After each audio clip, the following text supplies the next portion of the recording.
Hello everyone, welcome back to our channel competitive exam Bangla. আপনারা কেমন আছেন? আশা করি সবাই ভালোই আছেন। আর আজকের এই ছোট্ট ভিডিওতে আমরা খুবই গুরুত্বপূর্ণ একটি টপিক নিয়ে আলোচনা করব। আর হ্যাঁ, অবশ্যই আমার এই ছোট্ট চ্যানেলটিতে আপনারা সবাই সাবস্ক্রাইব করে আমার পাশে থাকবেন। আমি এতটুকু আশা আপনাদের কাছে করতেই পারি। তো তাহলে চলো ভিডিওটি শুরু করা যাক। প্রথমেই বলি ডব্লিউবিএসএসসি গ্রুপ সি 2025 সাল ইংলিশের যে স্ট্র্যাটেজি হতে চলেছে, আমরা কি পড়ব বা কি পড়ব না, কোনগুলোকে আমরা পড়ব না, সেই সব নিয়ে আমি সম্পূর্ণ এই ভিডিওটিতে আলোচনা করব। ভিডিওটির মূল লক্ষ্য হচ্ছে 2016 সালে ইংলিশ প্রশ্নের সম্পূর্ণ বিস্তারিত ব্যাখ্যা সহ আলোচনা করা হয়েছে এবং সেই আলোচনাটি সম্পূর্ণ এ4 পেজে আলোচনা করা হয়েছে। তো তাহলে চলো সেই এ4 পেজটি দেখা যাক।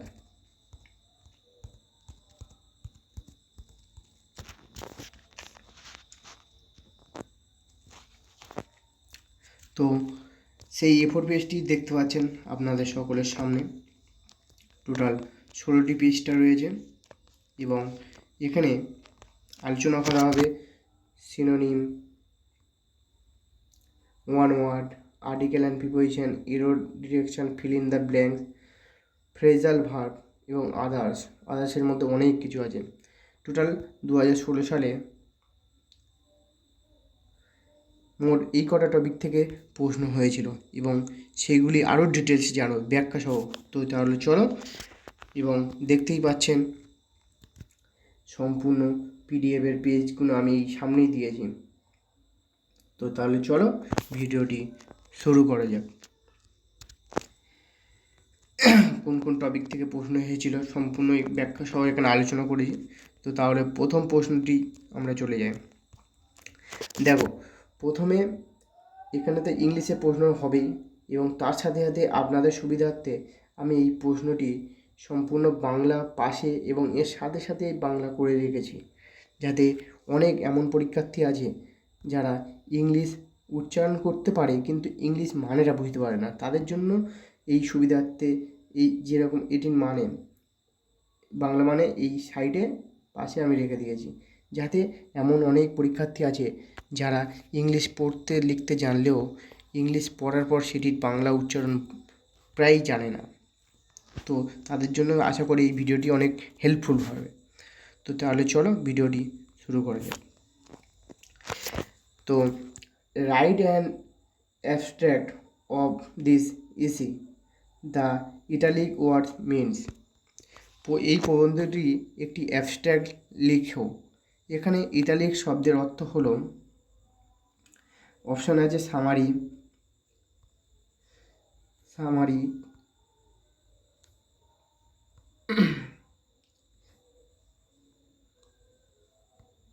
অপশান আছে summary, title, plan, conclusion.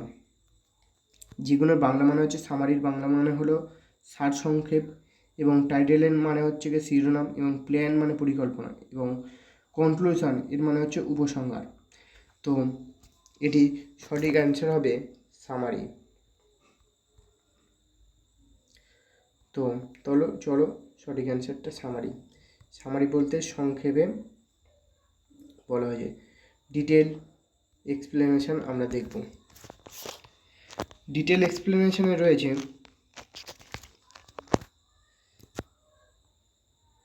Abstract মানে হলো কোনো প্রবন্ধ রচনার সংক্ষিপ্ত সারাংশ, যেখানে মূল ভাবটি বলা হয় কিন্তু পুরো লেখা নয়, সেটি হলো অ্যাবস্ট্রাক্ট।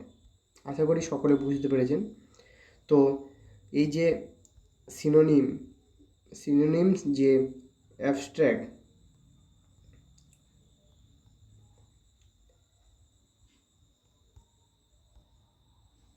যে অ্যাবস্ট্রাক্ট প্রশ্নটি রয়েছে এটির সিনোনিম সম্পূর্ণ নিচে করে দেওয়া হয়েছে। সিনোনিম নিচে করে দেওয়া হয়েছে। তো আমরা দেখব এই অ্যাবস্ট্র্যাক্ট,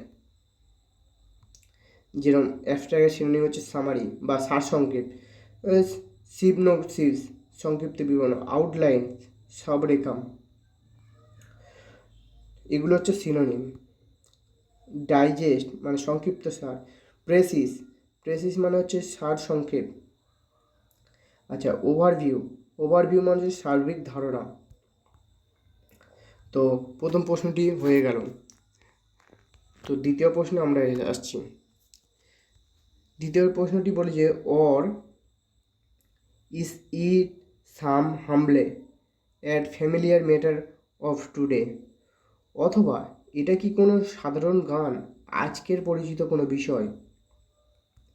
তো in the above lines the world humble,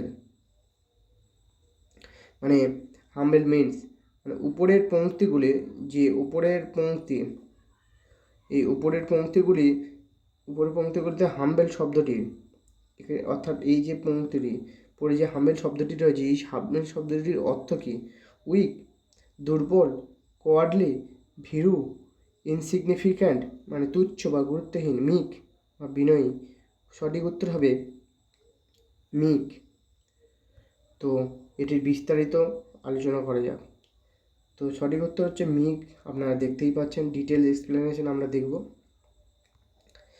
তো হাম্বেল বাংলায় বলি, এখানে হাম্বেল শব্দটি কোনো নম্র বা সাধারণ বা অহংকারহীন বা সরল কিছুকে বোঝাচ্ছে।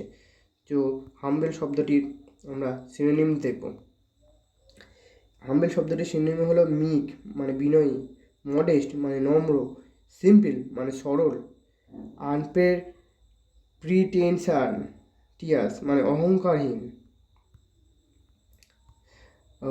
এবং ডাউন টু আর্থ বাস্তববাদী ও নম্র, এবং রেসপেক্টফুল শ্রদ্ধাশীল। আপনারা দেখতেই পাচ্ছেন যে এই প্রশ্নটি সম্পূর্ণ কতটা আমরা বিস্তারিত ব্যাখ্যা আলোচনা করছি, এবং এটির সিনোনিম এবং অ্যান্টোনিম দুটোই আলোচনা করার চেষ্টা করব। তো চলো 3 নম্বর প্রশ্নে যাওয়া যাক। 3 নম্বর প্রশ্নে বলা হয়েছে pick out the antonym of word of trivial. এই ট্রাইভালের অ্যান্টোনিম জানতে চাইছে। ট্রাইবাল শব্দটির বিপরীতার্থক শব্দ নির্বাচন করো। ইম্পর্টেন্ট মানে গুরুত্বপূর্ণ, ইনসিগনিফিক্যান্ট মানে তুচ্ছ বা গুরুত্বহীন, ফিউটিল মানে ব্যর্থ বা ফলহীন, ফাস্ট মানে দ্রুত। দেখতেই পাচ্ছেন এখানে উত্তরটি করা রয়েছে গুরুত্বপূর্ণ, ইম্পর্টেন্ট বা গুরুত্বপূর্ণ। তো চলো এই ট্রাইভালের সম্বন্ধে বিস্তারিত ব্যাখ্যা সহ সিনোনিম এবং অ্যান্টোনিমগুলো আমরা দেখে নিই। তো ডিটেলস বিস্তারিত আলোচনায় বলা হয়েছে ট্রাইভাল মানে এমন কিছু যা তুচ্ছ, তেমন গুরুত্বপূর্ণ নয়, যা বা ছোটোখাটো বিষয়। এর বিপরীত শব্দ ইম্পর্টেন্ট, এর বিপরীত শব্দ হবে ইম্পর্টেন্ট অর্থাৎ গুরুত্বপূর্ণ বা মূল্যবান। তো চলো এটি সিনোনিম এবং অ্যান্টোনিম আমরা দেখে নিই। ট্রাইভাল শব্দটির প্রথমে আমরা সিনোনিম দেখি। সিনোনিম হচ্ছে ইউনিম্পোর্টেন্ট মানে গুরুত্বহীন, আনসিগনিফিক্যান্ট মানে তুচ্ছ, পিটি মানে ছোটোখাটো, মাইনর মানে গৌণ, নিগলিজিবল মানে অতি সামান্য। তো চলো এবার আমরা ট্রাইবাল শব্দটির বিপরীতার্থক বা অ্যান্টোনিম আমরা দেখে নিই। ইম্পর্টেন্ট মানে গুরুত্বপূর্ণ, যেটা প্রশ্নটি ছিল। আচ্ছা, সিগনিফিক্যান্ট মানে তাৎপর্যপূর্ণ, সিরিয়াস মানে গম্ভীর বা গুরুতর, ভ্যালুয়েবল মানে মূল্যবান। তো আরেকটা রয়ে গেছে মিনিংফুল মানে অর্থবহ। তো চলো 4 নম্বর প্রশ্নে যাওয়া যাক। তো 4 নম্বর প্রশ্ন বলছে a group of elephant it's called, মানে হাতির একটি দলের নাম বলো। হাতিদের যে দল, হাতির হতে পারে, সেটা গরুর হতে পারে, মানে সেই দলটিকে সম্পূর্ণ একটা হয়ে হবে। কালেকশান বা সংগ্রহ, হার্ড মানে পাল, স্কুল মানে দল, আচ্ছা লিটার মানে বাচ্চাদের দল, মানে কোনটা হতে পারে যেটা হাতির একটি দলের নাম হবে। এর group of elephants called is, হাতিদের দলকে সাধারণত সময় বলা হয়ে থাকে হেড, হার্ড মানে পাল, হাতিদের পাল এক কথায় যেটা বলা হয়। তো সঠিক উত্তর হয়ে যাবে হাতিদের পাল, হার্ড। ডিটেল এক্সপ্লেনেশন, বিস্তারিত আলোচনায় আমরা দেখব a group of elephant is called a herd. The word herd is used for a group of large animals like elephants, cattle, deer, buffaloes, others. বাংলায় এটিকে বলা হচ্ছে, হার্ড শব্দটি ব্যবহার করা হয় বড় প্রাণীর দল বোঝাতে, যেমন বড় প্রাণীর দলের মধ্যে রয়েছে হাতি, গরু, হরিণ ইত্যাদি। অর্থাৎ যখন একাধিক হাতি একসাথে চলাফেরা করে তাদেরকে বলা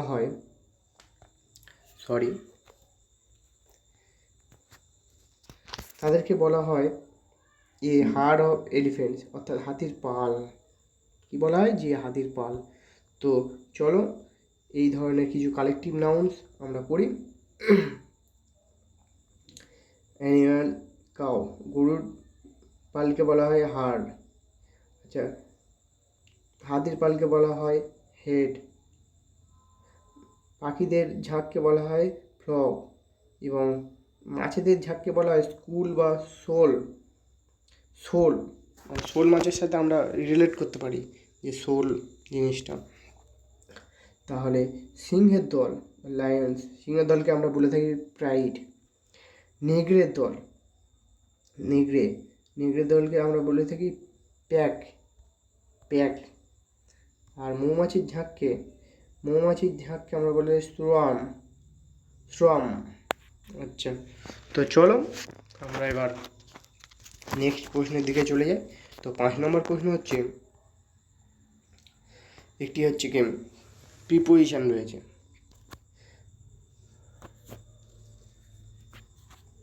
প্রিপোজিশনটা রয়েছে what is the time your watch, তোমার ঘড়িতে কত সময় হয়েছে। ইন মানে মধ্যে, মধ্যে, বাই দ্বারা বা অনুসারে, অন মানে উপরে, অ্যাট মানে হতে।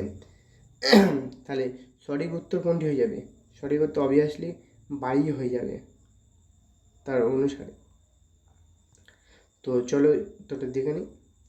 কারেক্ট অ্যান্সার হবে বাই, তোমার ঘড়ি অনুসারে বা অনুযায়ী একই কথা হলো। ডিটেলস এক্সপ্লেনেশন আমরা করব। তো what is the time by your watch, তোমার ঘড়ি অনুযায়ী এখন কয়টা বাজে। আচ্ছা, রং অপশানগুলো আমরা দেখব। রং অপশান হলো ইন ইয়োর ওয়াচ, ভুল। কারণ সময় ঘড়ির ভিতরে নয়, ইন মানে ভিতরে। আচ্ছা, অন ইয়োর ওয়াচ বলতে পারে ঘড়ির ওপর কিছু লেখা আছে, সময় বোঝাতে এটা ব্যবহার করা হয় না। ঘড়ির ওপর কিছু লেখা আছে, এটা সময়ের ক্ষেত্রে ব্যবহার হয় না। আচ্ছা, অ্যাড ইয়োর ওয়াচ মানে অর্থহীন, সময় জিজ্ঞাসার ব্যবহৃত হয় না। সময়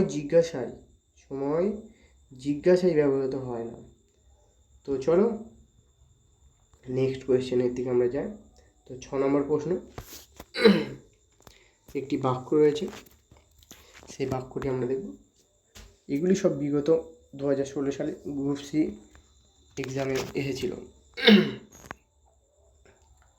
তো another baffling change that I notice him being nowadays is এটি আপনারা দেখে নেবেন। আমি এটি সম্পূর্ণ পিডিএফ টেলিগ্রামে, আমার একটি টেলিগ্রাম আছে, সেখানে দিয়ে দেবো। তবে আমার একটা অনুরোধ রয়েছে, আপনারা যদি আমার এই চ্যানেলটিকে 100টি সাবস্ক্রাইব করেন, 100 জন, তো আমি এই পিডিএফটি আপনাদেরকে বিনামূল্যে আমার এই টেলিগ্রাম চ্যানেলে দিয়ে দেবো। ফলে এটি আপনারা দেখতে পাবেন যে কোন টপিক থেকে কটা প্রশ্ন এসেছিল। তো ভিডিওটি অনেক বড় হয়ে যাচ্ছে, সেই জন্য আমি তাড়াহুড়ো করে কোন টপিক থেকে কটি প্রশ্ন এসেছিল সেগুলো আমি শুধু বলে দিচ্ছি। তো চলো 6 নম্বর প্রশ্ন থেকে দেখা যাক। প্রশ্নটা আমি দেখাবো, সাথে সাথে উত্তরটি বলবো, আর এক্সট্রা ইনফরমেশন আমি বলবো না। আপনারা এই পিডিএফটি যখন পাবেন তখন দেখে নেবেন। তো প্রশ্নটি দেখতেই পাচ্ছেন, 6 নম্বর প্রশ্ন, সঠিক অ্যান্সার হবে অ্যাভয়েড টু স্পিক। অ্যাকচুয়ালি এটা টু অ্যাভয়েডের পরে কখনো টু বসে না, অ্যাভয়েডের পরে অ্যাভয়েড হলো একটি ভার্ব এবং ভার্বের পরে সবসময় এটি ইনফিনিটিভ, টু মানে ইনফিনিটিভ, আর স্পিক সবসময় ভার্বের পরে জিরান ফর্মটি বসে থাকে। অর্থাৎ স্পিক হবে, স্পিকের জায়গায় স্পিকিং।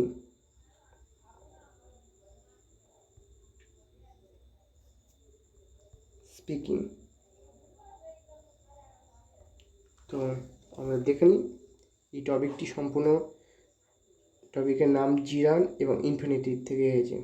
এই যে প্রশ্নটা আপনারা দেখলেন, এই সম্পূর্ণ প্রশ্নটি জিরান এবং ইনফিনিটিভ থেকে এসেছে। আমি শুধু এতটুকু দেখিয়ে দিচ্ছি, রুলসগুলো আপনারা দেখে নেবেন। কিছু ভার্বের পরে আমরা জিরান ব্যবহার করি, ইনফিনিটিভ নয়। তো ডিটেল এক্সপ্লেনেশন আপনারা দেখে নেবেন, আমি আস্তে আস্তে ক্রস করে যাচ্ছি। তো এবার 7 নম্বর প্রশ্ন আমরা এসেছি, তো দেখে নাও। Pick out the correct sentence to be, প্রশ্নগুলো দেখে নিন। তো আশা করি দেখে নিয়েছে। তো সঠিক উত্তর হবে ডি। তার জন্য এক্সট্রা এই টপিকটি দেখলে এটা হচ্ছে প্যারালিজম বা প্যারালাল স্ট্রাকচার থেকে এসেছে। তো এটির ডিটেলস এক্সপ্লেনেশন আপনারা দেখে নেবেন, বাংলায় রয়েছে। এবং লেটস অ্যানালাইজ ইচ অপশান, মানে প্রতিটি অপশান বিশ্লেষণ করা রয়েছে, কোনটা কিভাবে ভুল হয়েছে। তো আমি নেক্সট প্রশ্নে চলে যাচ্ছি। I will try to be on time but do not worry when I am late. অর্থাৎ উপরের বাক্যের কোন অংশে ভুল রয়েছে, মানে এরর কারেকশন থেকে এটি এসেছে। তো দেখে না, এটা সম্ভবত দেখতেই পাচ্ছেন ডি অ্যান্সার করা হয়েছে। হোয়েন হবে না, হোয়েনের জায়গায় ইফ শব্দটি, এটি কন্ডিশনাল সেন্টেন্স থেকে এসেছে। এটি কন্ডিশনাল সেন্টেন্সের ইউজ ইফ অ্যান্ড হোয়েন থেকে প্রশ্নটা করা হয়েছিল।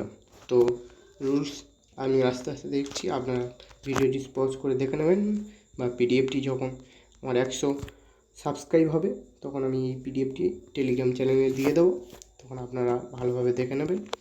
তো 9 নম্বর প্রশ্নে আমি যাচ্ছি। তো pick out the correct sentence, সঠিক বাক্যটি নির্বাচন করো।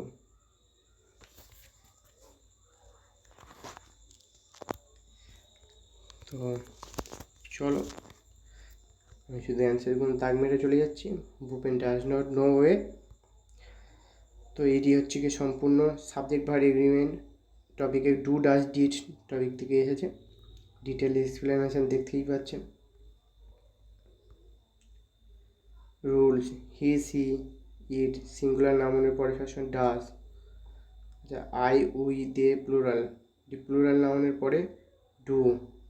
এগুলো জানেন আপনারা, তো মনে রাখবেন এগুলো। তো এগুলো দেখে নেবেন। সত্যি পিডিএফটা বানাতে অনেকটা পরিশ্রম হয়েছে, আমার আজকে সারাটা দিন চলে গিয়েছে আপনাদের জন্য এই A4 পেজে পিডিএফটি বানাতে গিয়ে। শুধুমাত্র আপনাদের কথা ভেবে আমি এই পিডিএফটি বানিয়েছি। তো চলো, 1 or 2 stars were still dash in the sky। তো সঠিক উত্তর হবে টুইঙ্কেল, ঝলমল করছিল, টিম করছিল। তো এটি ভোকাবুলারি কারেক্ট ভার্ব ইউজের থেকে টুইঙ্কেল শব্দের অর্থ ঝিকিমিকি করা, টিম করা, ঝলমল করা। স্টার টুইঙ্কেল মানে হচ্ছে আকাশের তার টিম করছে। তো রং অপশানগুলো দেখে নেবেন।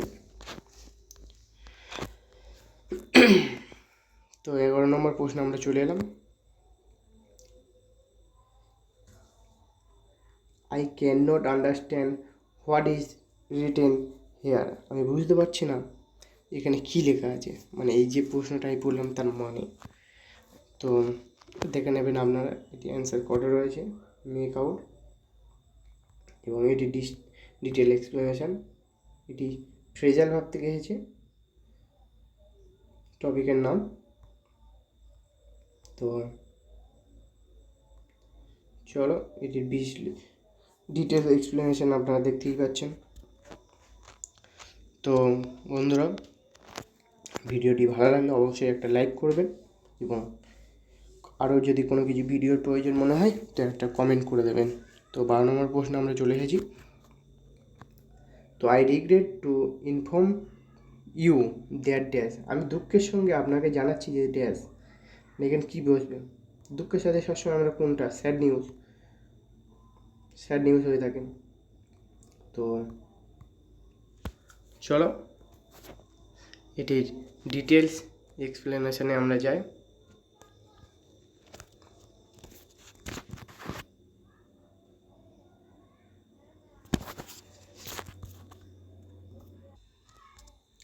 তো এই যে টপিকটা দেখলেন, এটা সম্পূর্ণ নির্দিষ্ট টপিক হলো ফর্মাল লেটার রাইটিং বা পোলাইট এক্সপ্রেশন, আনুষ্ঠানিক চিঠি ভদ্র ব্যবহার যে টপিকগুলো হয়ে থাকে।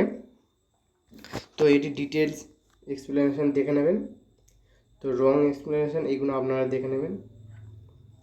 তো ভিডিওটি আমি বেশি বড় করতে চাই না, আমি যতটা শর্টভাবে বা সংক্ষিপ্তভাবে বলার চেষ্টা করছি। আপনারা এই পিডিএফটি যখন টেলিগ্রামে পাবেন দেখে নেবেন ভালোভাবে। The boys who wanted to play football were disappoint when it rain. যে ছেলেরা ফুটবল খেলতে চেয়েছিল, বৃষ্টি হলে তারা হতাশ হয়েছিল। তো এটি সম্পূর্ণ কমপ্লেক্স সেন্টেন্স হবে। তো চলো, যে কমপ্লেক্স সেন্টেন্সের যে 3টি টাইপ অফ সেন্টেন্সের মধ্যে পড়ে এটি, যে 3টি সেন্টেন্স রয়েছে, সিম্পল, কম্পাউন্ড অ্যান্ড কমপ্লেক্স, এটি আপনারা দেখে নেবেন। সিম্পল, কম্পাউন্ড অ্যান্ড কমপ্লেক্স এর ডিটেলস বিস্তারিত আপনারা দেখে নেবেন। সাবঅর্ডিনারি, মেন ক্লজ, সাবঅর্ডিনারি ক্লজ এবং সাবঅর্ডিনেট ক্লজ 2। তো এটি সব কিছু দেখতেই পাচ্ছেন কতটা ডিটেলসে আপনাদের জন্য এই পিডিএফটি আমি বানিয়েছি। তো চলো, দেখতে দেখতে 14 নম্বর প্রশ্নে আমি চলে এসেছি। তো এই টপিকটার নামটা বলেছিলাম তো ঠিক আছে। তো 14 number, Rahim's doctor advised him to as a cure for his sore throat. রহিমের ডাক্তার তাকে গলার ব্যথার চিকিৎসা হিসেবে পড়ার পরামর্শ করেছিলেন। তাহলে এটি কী হবে? গার্গেল বাবেল এগুলো দেখতেই পাচ্ছেন, গার্গেল অ্যান্সার হবে। তো গার্গেল অ্যান্সার দেখতেই পাচ্ছেন, এবং এটি হচ্ছে vocabulary words related to action health, যেটি বাংলায় ক্রিয়া ও স্বাস্থ্য সম্পর্কিত শব্দভাণ্ডার থেকে প্রশ্নটি করা হয়েছিল, এবং এটি ডিটেল এক্সপ্লেনেশন আপনারা দেখে নেবেন। কেন অপশন ভুল, যে বিষয়ে অপশনগুলো ভুল কেন? ব্যাবেল মানে হচ্ছে অস্পষ্টভাবে বা অবিরাম বকবক করা, সেটি হচ্ছে চিকিৎসার সাথে সম্পর্কিত নয়। গার্গেল হচ্ছে হাসাকে গিগেল বলা হয়ে থাকে, এটি হচ্ছে গলা ব্যথার ক্ষেত্রে নয়। গার্গেল তরল পদার্থ প্রবাহিত বা গলায় বুদবুদ শব্দ করা, এটি কুলকুলির মতো শব্দ হলেও চিকিৎসা হিসেবে নয়। তো আমাদের এবার লাস্ট কোয়েশ্চেন আমরা চলে এসেছি দেখতে দেখতে। তো would you mind moving the car? Would you mind moving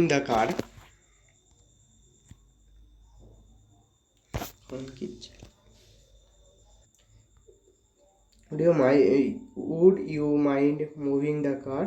আপনি কি দয়া করে গাড়িটা সরাতে আপত্তি করবেন? উপরের বাক্যটি নিচের কোন প্রকারের বাক্য? কোয়ারি, পোলাইট, রিকোয়েস্ট, অনুরোধ। আপনি কি দয়া করে গাড়িটা সরাতে আপত্তি করবেন, এটা অবভিয়াসলি পোলাইট রিকোয়েস্ট হবে, যেহেতু আপত্তি এইভাবে বলা হয়েছে, দয়া করিয়া গাড়িটা আপনি কি সরাবেন, ভদ্র অনুসারে পোলাইট রিকোয়েস্ট। এটি গ্রামারের কোন টপিক থেকে এসেছে? পোলাইট রিকোয়েস্ট মডালস থেকে।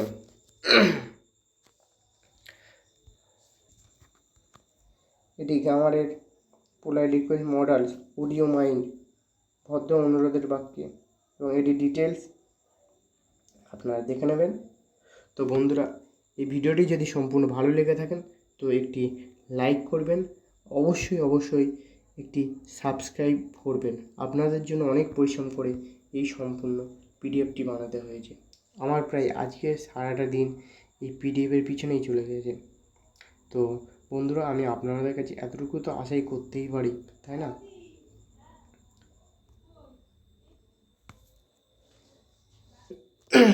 যে এখানে লেখাই রয়েছে PIQ WBSSC গ্রুপ সি 2016 সালে ইংলিশের যে পেপারটা হয়েছিল, 2016 সালে যে ইংলিশের পেপার হয়েছিল সেটি সম্পূর্ণ এক্সপ্লেনেশন সহ এই A4 সাইজের পিডিএফটি আমি আপনাদের জন্য বানিয়েছি।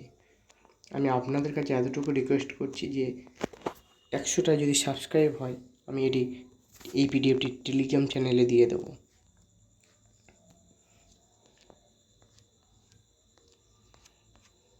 তো বন্ধুরা,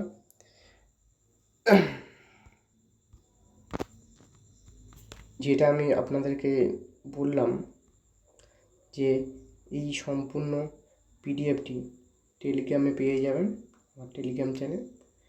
এবং একটি কথা, WBSSC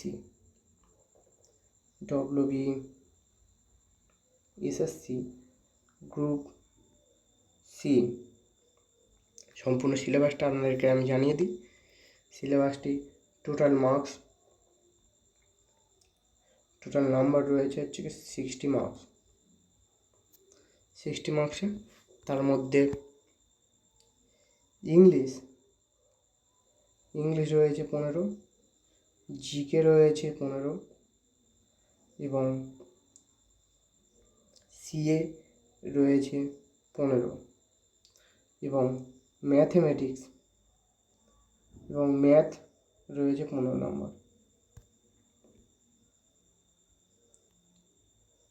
টোটাল 15, 15, 30, 45, 15, 60, টোটাল 60 মার্কস।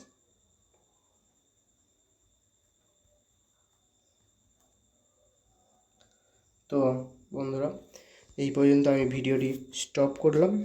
তো আশা করি ভিডিওটি আপনাদের অনেক হেল্পফুল বলে মনে হবে। যদি হেল্পফুল বলে মনে হয় অবশ্যই ভিডিওটি সাবস্ক্রাইব করে আমার পাশে থাকবেন। তো থ্যাঙ্কস ফর ওয়াচিং। সবাই ভালো থাকবেন।